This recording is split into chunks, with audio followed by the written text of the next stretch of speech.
ഒരു കണ്ണീർക്കണം മറ്റുള്ളവർക്കായി ഞാൻ പൊഴിക്കവേ ഉദിക്കയാണാത്മാവിലായിരം സൗരമണ്ഡലം. അക്കിത്തം. PSCയിൽ പുഴുക്കുത്ത്. സർക്കാർ ജോലി എല്ലാ യുവാക്കളുടെയും സ്വപ്നമായിരുന്ന കാലമൊക്കെ പോയി. സ്വകാര്യ മേഖല വാഗ്ദാനം ചെയ്യുന്ന മികച്ച അവസരങ്ങളും ഉയർന്ന ശമ്പളവുമാണ് അഭ്യസ്തവിദ്യരെ മുഖ്യമായും ഇപ്പോൾ ആകർഷിക്കുന്നത്. സ്റ്റാറ്റ്യൂട്ടറി പെൻഷൻ സമ്പ്രദായം ഇല്ലാതായതും സർക്കാർ ജോലിയെ വലിയൊരളവ് അനാകർഷകമാക്കി.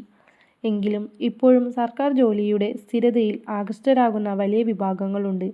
പബ്ലിക് സർവീസ് കമ്മീഷൻ (PSC) വഴിയുള്ള നിയമനങ്ങളാണ് ഇക്കൂട്ടരുടെ പ്രതീക്ഷ. അതിനായി എഴുത്തു പരീക്ഷയും ഉയർന്ന തസ്തികകളിലേക്കാണെങ്കിൽ അഭിമുഖ കടമ്പയും ഉണ്ട്.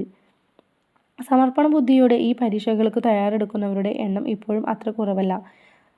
ദൗർഭാഗ്യവശാൽ PSC അടിമുടി കക്ഷി രാഷ്ട്രീയവൽക്കരിക്കപ്പെട്ട സ്ഥാപനമായതിനാൽ അതിൻ്റെ പ്രവർത്തനത്തിൽ സമ്മർദ്ദങ്ങളും സ്വാധീനങ്ങളും വലുതായി തന്നെയുണ്ട്. PSC ചെയർമാൻ, അംഗങ്ങൾ തുടങ്ങിയവരൊക്കെ രാഷ്ട്രീയ നോമിനികളാണ്.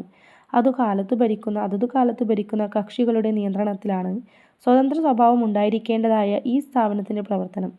CPM ആണ് സംസ്ഥാന ഭരണം കൈയാളുന്നതെങ്കിൽ ഈ സ്വാധീനവും ഇടപെടലും ഏറിയ അളവിലായിരിക്കുമെന്നതാണ് അനുഭവം. കഴിഞ്ഞ വർഷങ്ങളിൽ PSC നടത്തിയ പല പരീക്ഷകളും നിയമനങ്ങളും സംശയനിഴലിലാണ്. Kerala administrative service (KAS) assistant information officer rank പട്ടികകളിൽ LDF പ്രവർത്തകരും അനുഭാവികളും വലിയ തോതിൽ കടന്നുകൂടിയതായി ആരോപണമുയർന്നു വന്നിരുന്നു. അടുത്ത കാലത്ത് DYFI SP റാങ്ക് പട്ടികയെക്കുറിച്ചും സംശയം ഉന്നയിക്കപ്പെടുകയുണ്ടായി. ഇതിനു പിന്നാലെയാണ് സംസ്ഥാന ആസൂത്രണ ബോർഡ് ചീഫ് തസ്തികകളിലേക്ക് PSC നടത്തിയ പരീക്ഷയിലെ ക്രമക്കേട് പുറത്തു വന്നിരിക്കുന്നത്. ആസൂത്രണ ബോർഡിലെ ഇൻഡസ്ട്രിയൽ ആൻഡ് ഇൻഫ്രാസ്ട്രക്ചർ വിഭാഗം, chief perspective planning division, chief planning coordination division chief തസ്തികകളിലേക്ക് 2023 ജൂലൈ 13 നടത്തിയ പ്രാഥമിക പരീക്ഷയിലെ 10 ചോദ്യങ്ങളുടെ ഉത്തരവും മൂല്യനിർണ്ണയം ചെയ്തിട്ടേയില്ലെന്ന വിവരമാണ് പുറത്തു വന്നിരിക്കുന്നത്. 100 മാർക്കിൻ്റെ പേപ്പറിൽ 58 മാർക്കിനുള്ള ഭാഗങ്ങളാണ് ഇങ്ങനെ വിട്ടുപോയിരിക്കുന്നത്. ഓൺ സ്ക്രീൻ മാർക്കിംഗ് സംവിധാനങ്ങളിലൂടെ മൂല്യനിർണ്ണയം നടത്തിയപ്പോൾ ഈ ഭാഗങ്ങൾ പരിശോധകർക്ക് കൈമാറാൻ വിട്ടുപോയെന്നാണ് PSCയുടെ വിശദീകരണം. വിവരാവകാശ കമ്മീഷന്റെ ഇടപെടലിലൂടെ വീഴ്ച പുറത്തുവരുന്ന ഘട്ടമായപ്പോൾ നിൽക്കക്കളിയില്ലാതെയാണ് PSC കുറ്റസമ്മതം നടത്തിയത് തന്നെ. വിട്ടുപോയ ഭാഗങ്ങളും കൂടി കൂട്ടി മാർക്കിട്ടിരുന്നെങ്കിൽ റാങ്ക് പട്ടിക തന്നെ മാറിപ്പോകുമായിരുന്നു.